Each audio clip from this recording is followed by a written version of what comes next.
आखिरकार आपने महात्मा गांधी जी का नाम क्यों हटाया।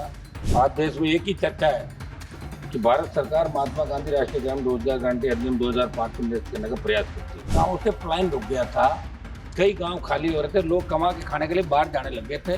बहुत बड़ा फायदा इस नरेगा से आम आदमी, गरीब आदमी और ग्रामीण क्षेत्रों के अंदर, इसमें कोई दो राय नहीं। मजदूर द्वारा हासिल किए गए लोकतांत्रिक और संवैधानिक अधिकारों के पीछे धकेलने का प्रयास तो कहीं आप नहीं कर रहे हैं। ये विधेयक संविधान की भावना का उल्लंघन कर संविधान संशोधन को कमजोर करता है और सामाजिक व आर्थिक न्याय की मूल अवधारणा पर प्रहार करता है। किसान हितैषी है, पूरा देश जानता है कि आप में बैठे तो निश्चित रूप से किसान का हित नहीं होने देंगे। ये देश आज से इस योजना के समय जब आपका जवाब आए तो पूरा देश देखेगा। केंद्र और राज्यों के बीच खर्च का अनुपात लगभग 90-10 रहता है और केंद्र शासित प्रदेशों उत्तराखंड, हिमाचल प्रदेश, जम्मू कश्मीर केवल 90-10 होगा और बाकी जो राज्य हैं उनमें आप 60-40 करोगे।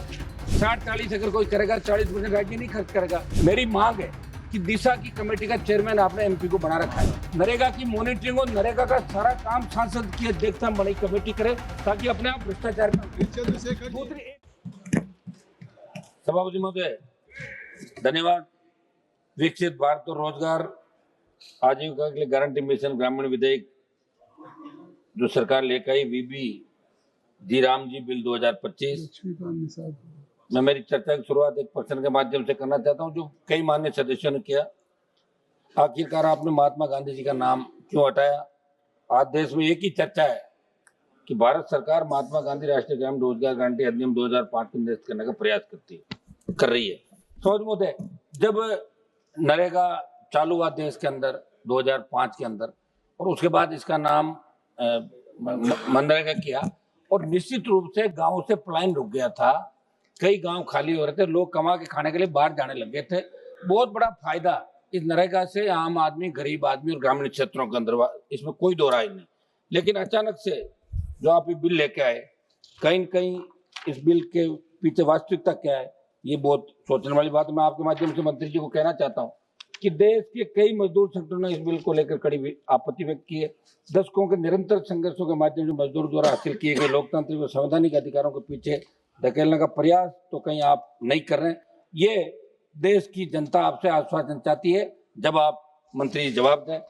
समझ में ये विधेयक संविधान की भावना का उल्लंघन करता है, 73वें संविधान संशोधन को कमजोर करता है और सामाजिक व आर्थिक न्याय की मूल अवधारणा पर प्रहार करता है, क्योंकि ये शक्ति को मजदूरों, ग्राम सभाओं, राज्यों से छीनकर केंद्र सरकार के हाथों में केंद्रित करता है। स्थानीय स्तर से योजना बनाने की प्रक्रिया को हटाकर एक पहले से तय केंद्रीकृत राष्ट्रीय ग्रामीण संरचना स्टेक पर आधारित प्राथमिक प्रणाली लागू करना 73वें संविधान संशोधन भावना को कमजोर करता है। इसलिए मंत्री महोदय जवाब दे तो इस पर सरकार का स्पष्टीकरण आप जरूर दें। आप किसान हितैषी हैं, पूरा देश जानता है कि आप में बैठे तो निश्चित रूप से किसान का हित नहीं होने देंगे। ये देश आज से इस योजना के समय जब आपका जवाब आए तो पूरा देश देखेगा। मंत्री महोदय, कानूनी रोजगार की पहले गारंटी थी 100 दिन का, इसके अंदर क्या आप कर रहे हो? 125 दिन की बात जरूर कर रहे हो, लेकिन आप ये भी कह रहे हो कि रोजगार का हक केंद्र सरकार के बजट और नियोजन पर निर्भर होगा, न कि स्वतः लागू होगा। मैं तो कह रहा हूँ 125 बढ़ाकर 200 दिन आप करो और निश्चित रूप से राज्यों पर हालात का लागत का बोझ बढ़ेगा। मनरेगा के तहत मजदूरी का 100% सामग्री लागत 75% वहन करने की जिम्मेदारी केंद्र सरकार की होती है। व्यवहार में इसका अर्थ है कि केंद्र और राज्यों के बीच खर्च का अनुपात लगभग 90-10 रहता है, लेकिन बीबी जी राम जी विधेयक की धारा 22(2) में कहा गया है कि केंद्र सरकार और राज्य सरकारों के बीच निधि साझा करने का अनुपात उत्तर पूर्वी राज्यों, हिमालयी राज्यों और केंद्र शासित प्रदेशों उत्तराखंड, हिमाचल प्रदेश, जम्मू कश्मीर केवल 90-10 होगा और बाकी जो राज्य हैं उनमें आप 60-40 करोगे।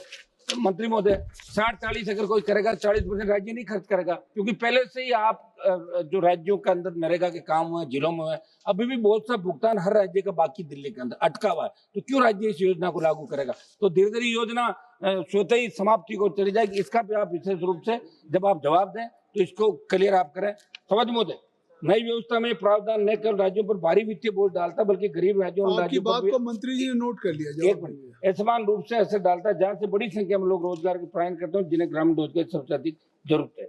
इस बिल को लाकर राज्यों में जो आर्थिक बोझ आप डाल रहे हैं उसके अंदर आप ऐसा काम नहीं करें। काम देने का लचीला समय मजदूरों के हित में नहीं। इसके अंदर 60 दिन आपने लिखा है कि नए बिल में कृषि बुआई कटाई जैसे मुख्य मौसम के अंदर 60 दिन का आप नहीं रखेंगे, तो वो एक चिंता की बात है।